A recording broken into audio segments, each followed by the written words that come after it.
Hey guys, welcome to the channel. It's Jack with Stronghold Strength and Conditioning.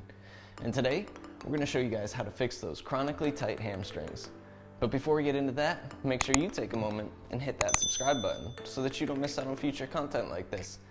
Every Thursday, I'm putting out videos showing you how to resolve aches and pains, prevent injuries, and overall optimize your performance. And it doesn't get much cooler than that, so go ahead and click it. Ready? Here we go.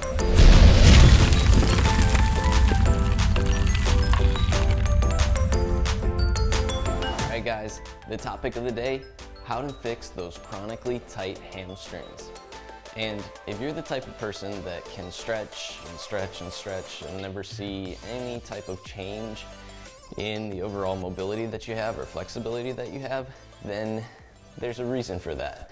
And I actually go over this in a video that I did recently called Why I Can't Get More Flexible, or what's limiting from flexibility. So I talk about the four main barriers that we run into when it comes to flexibility issues.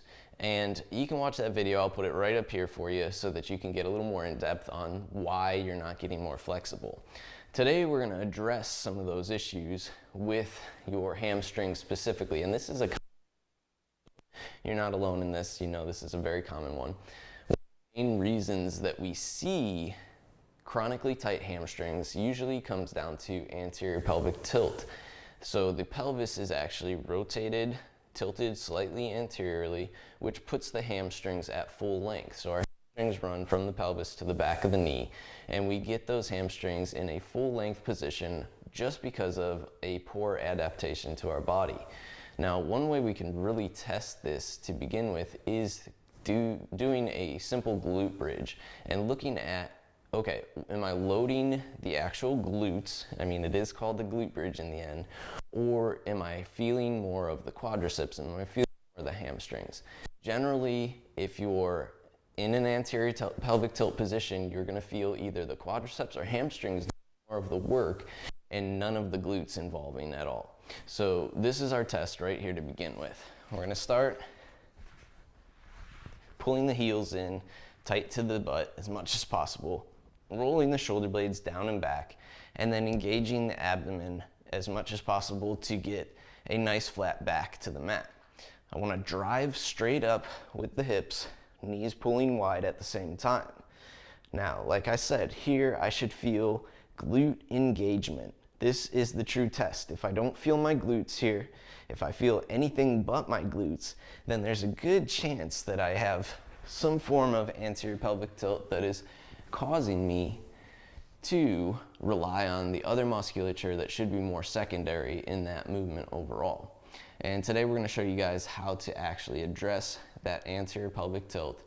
And even still, after addressing your anterior pelvic tilt, if you still have some restriction, we're going to show you guys how to address sliding surface dysfunction of the hamstrings to allow it to glide a little bit better. Because after being stuck in that position for so long, there might need to be some work done with the self-myofascial release end of things as well. So, two-pronged approach here. First of all, you need to know that you got to address the anterior pelvic tilt first, and then we can go on and look at the actual tissues themselves from there.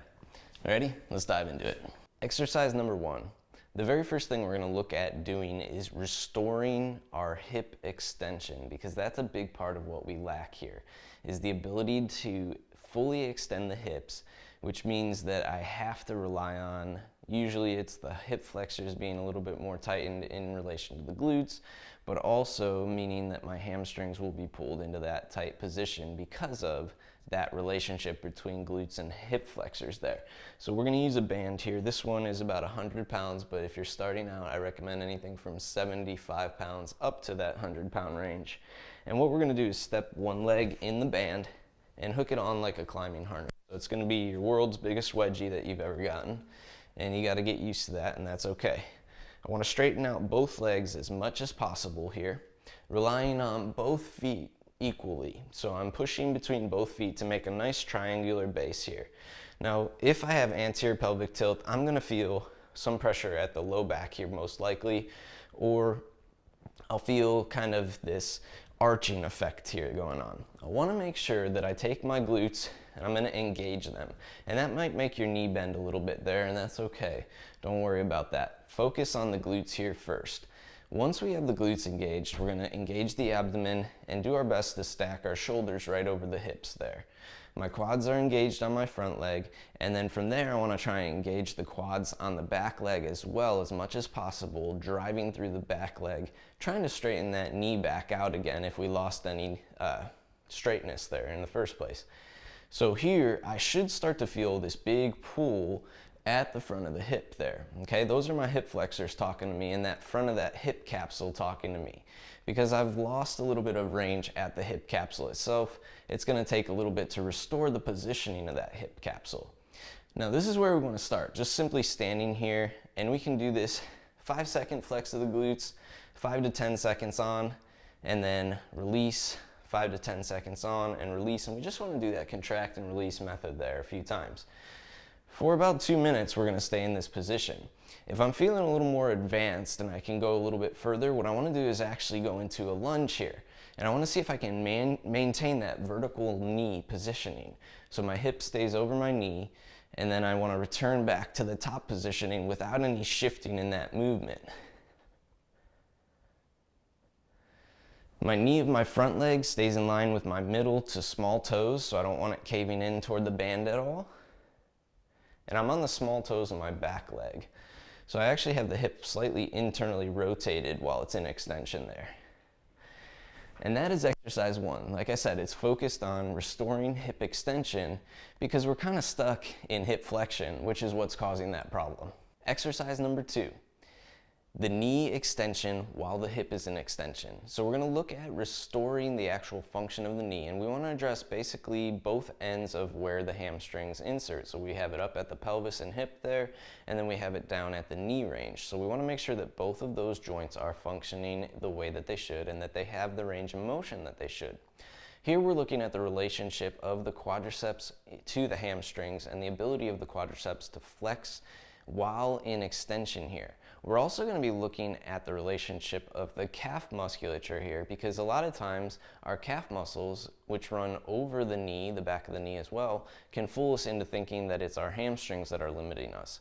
So this might show you that if I'm limited in dorsiflexion, it might be more of my calf also playing into it.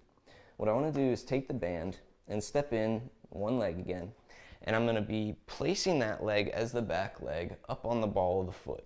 My knee's going to start bent, and that's okay.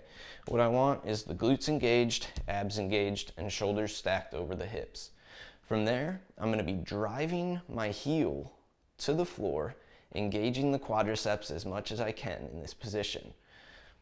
Now, you might not be able to get close to the floor. That's okay. This is just your starting point. What I want to feel with each one is a nice tight flex of those quads on the front side of that leg while keeping my glutes engaged. So it's that relationship between the hips and my knee there. Exercise number 3. In this position, we're going to be looking at the hip inflection while we extend the leg. So our ability to extend the leg while the hip is in flexion. We need to be looking at, once again, both ends of the joint as they work here. So we're going to be using the band to actually anchor the hip and help centrate the hip while we're working in that flexed position at the hip. And then we're going to be using the hands behind the knee here to actually test keeping that knee close to our body so that we stay in a deep flexion and our ability to extend the leg from there. Once again, we're looking at the muscle dynamics, the relationship of the quadriceps in relation to the hamstrings. So we're focused more on flexing and releasing the quadriceps in the movement, which is in turn going to help us restore natural balance in that range of our leg. So we're going to start by putting the band over the knee into the hip crease. From there, I'm going to extend out off the door frame, off the post, whatever you're working with here, and we're going to just get a deep hip flexion to start. So I want to pull it in on the knee, get that deep hip flexion. I'm going to get my glutes engaged, so the leg on the door, the post, I'm actually extending through the quads, keeping the glutes engaged. And then once I have that deep flexion, I want to make sure my shoulder blades stay down to the mat here. And I'm gonna interlace my fingers behind my hamstrings here, just toward the knee some. Once I have that, I'm gonna start to engage the quadriceps.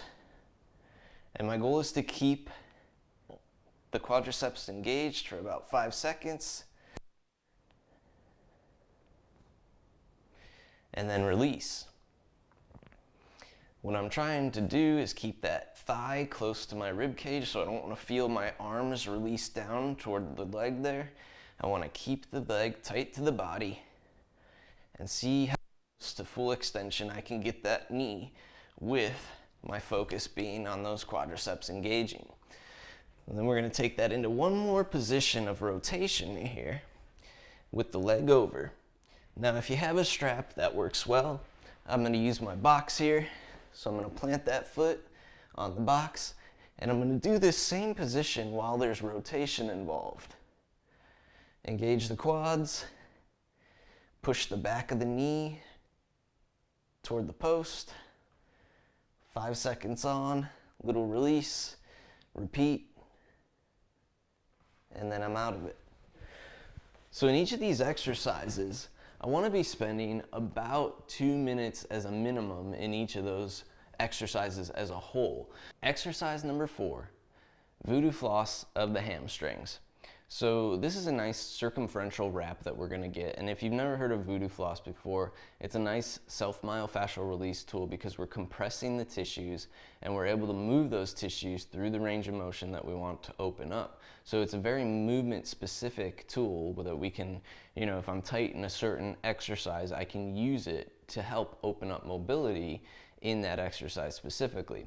What I'd recommend here is, first of all, wrapping the range that you notice the most tightness in.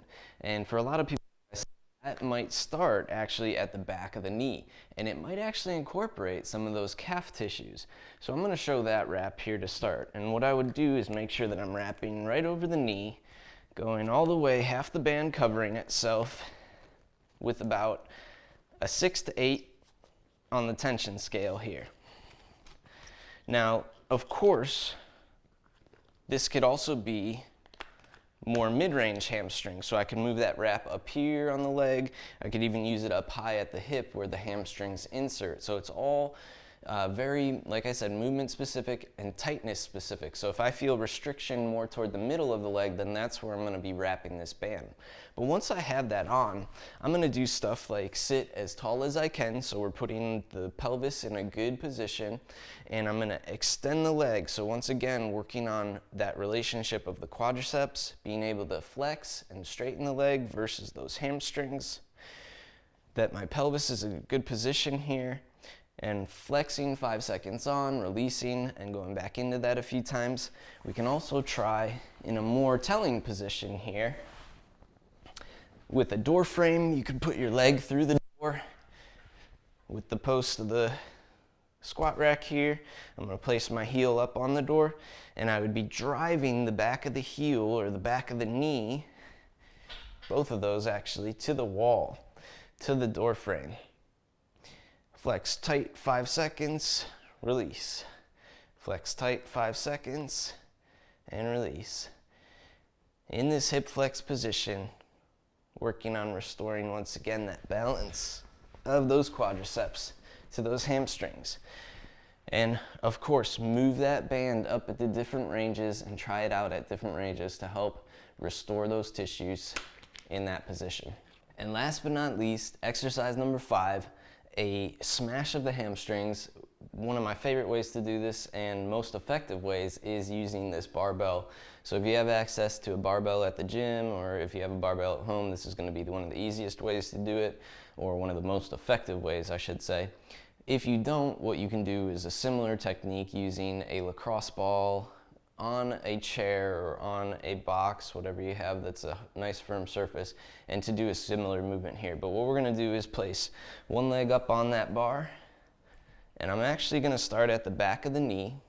It's nice to have the posts here because I can actually hold on here, and I want to put as much weight down on that bar as I can. So I'm really not holding my weight off the bar at all.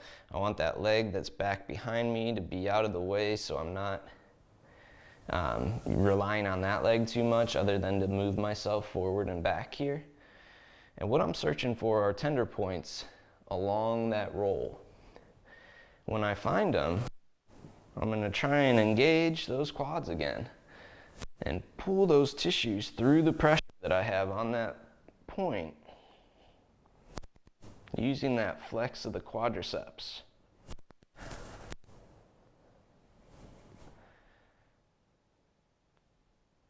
And there might be a few points. And I want to keep pulling through those reps as much as I can in different ranges. I use that pressure wave to kind of search the area. And once I find something, that contract and release and kind of paper clip on through there. So those are the different methods that we can use to help restore balance in those hamstrings. But remember, the key is if you have anterior pelvic tilt, the very first thing that you need to fix is the anterior pelvic tilt itself, the structure underneath it, because that is the main problem there. That's what's causing those hamstrings to be chronically tight. Once you have the anterior pelvic tilt fixed there, then we can look at the self-myofascial release techniques that I just showed using voodoo floss and using the bar here. So those come second, the voodoo floss and the bar. First of all, address the actual structural issues and the limitations that you have structurally, and then we can move forward from there. And there you guys have it. 5 exercises that are guaranteed to help you unlock those chronically tight hamstrings. Address the anterior pelvic tilt first, and then we can move on to the self-myofascial release techniques. You have to have the structure, you have to have the range of motion before you can focus on the soft tissues. And if you guys like this video, let me know by clicking that thumbs up down below. Leave any comments that you have or questions that you have down below, and I'll be happy to answer those for you. If you have not already, make sure you take a moment to click that subscribe button so that you don't miss out on future content like this. Every Thursday we're putting out videos showing you how to resolve aches and pains, prevent injuries, and overall optimize your performance. And it really doesn't get much better than that, so jump on it. Welcome to the Stronghold Army. I'll see you guys next week.